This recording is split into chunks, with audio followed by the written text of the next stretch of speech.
Друзья, приветствую! Вы снова на канале Алекс Войда. Этот проект долго не мог найти воплощение. Крупные шипы, нарочито выпущенные за пределы плоскостей, квадраты шлифованных торцов и огромные фаски. Таким вещам обычно нет места в современной мебели. Если только это не маленькая скамеечка в прихожей. Скамеечка — вещь в себе, самостоятельный предмет, и к тому же небольшой. Тут можно сделать крупные акценты, не боясь скатиться в кич, подчеркнуть рисунок ясеня, сделать части скамейки избыточной толщины и вбить клинья. Мне попалось несколько пестрых досок. Невероятная красота. Линии и переливы настолько мощные, что их захотелось обуздать. От набранного из этих досок щита начинало рябить в глазах. Я добавил клен. Почти белый, с деликатной, чуть серой годовой чертой он успокоил буйство и идеально вписался в проект двумя полосами между ясеневых досок. К тому же клен связал изделие в единое целое. Светлые полосы проходят через бурление ясеня по топу и опускаются на боковину.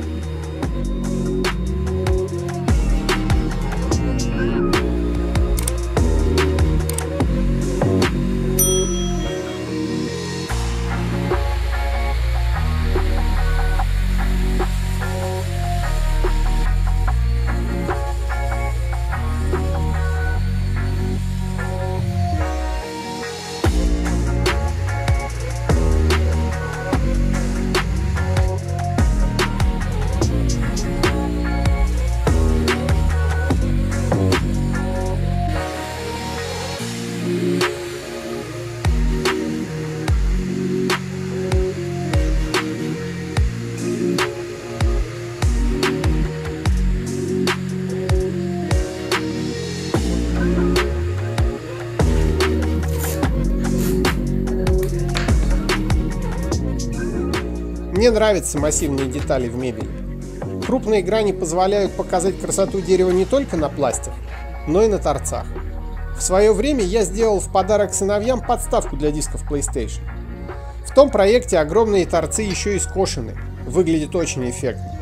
Переходите по ссылке и убедитесь в этом сами. Острые углы ласточкиных хвостов имеют значение около 7 градусов. Пилить под таким углом то в одну, то в другую сторону совершенно неудобно. К тому же детали надо фиксировать торцами вверх, иначе пилить будет еще хуже. Я прикрепил к столу вспомогательный щит и установил на нем упор с таким же углом наклона, как и острый угол ласточкиного хвоста. Теперь можно пилить строго вертикально, это и привычней, и легче.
Из обрезка щита и небольших кусочков фанеры я сделал вот такой кондуктор. На торцовочной пиле сделал запилы, равные 1/8 и соответствующие ласточкиным хвостам. И вот благодаря ему я пилю. У многих авторов изготовление ласточкиных хвостов происходит мгновенно, просто очень легко. Это, конечно, происходит и потому, что они в полной мере владеют этой техникой, но и потому, что доску обычно они используют сосновую. и меньше толщины. У меня здесь 44 миллиметра щит. Ясень, пилить его, конечно, тяжело. И если бы не эта направляшка, то я думаю, что я бы, конечно, напортачил. А так у меня, в общем, все благополучно получается. Думаю, потом поправлю чуть-чуть стамеской, и все будет хорошо. Моя пазовая пила позволяет пилить, ну, где-то на 38 миллиметров. А мои пазы должны быть 46 миллиметров. Поэтому мне приходится в 2 приема выпиливать ласточкины хвосты. Сначала делать предварительный пропил, вырубать материал, чтобы у меня пила могла проходить глубже. И потом я уже в чистовой размер выпиливаю.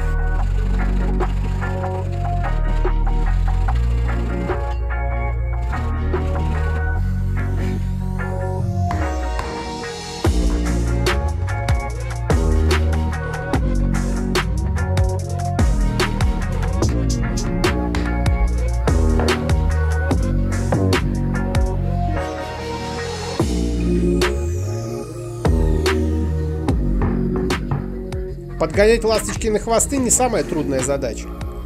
Гораздо больше мне пришлось повозиться с подгонкой криволинейных сопряжений в моем проекте о полке для хранения вина в форме бутылки. Интересный проект и оригинальная интерьерная вещь. Переходите по ссылке. В другом месте таких вещей вам не встретить.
Больше всего в этом проекте мне нравятся выступающие шипы.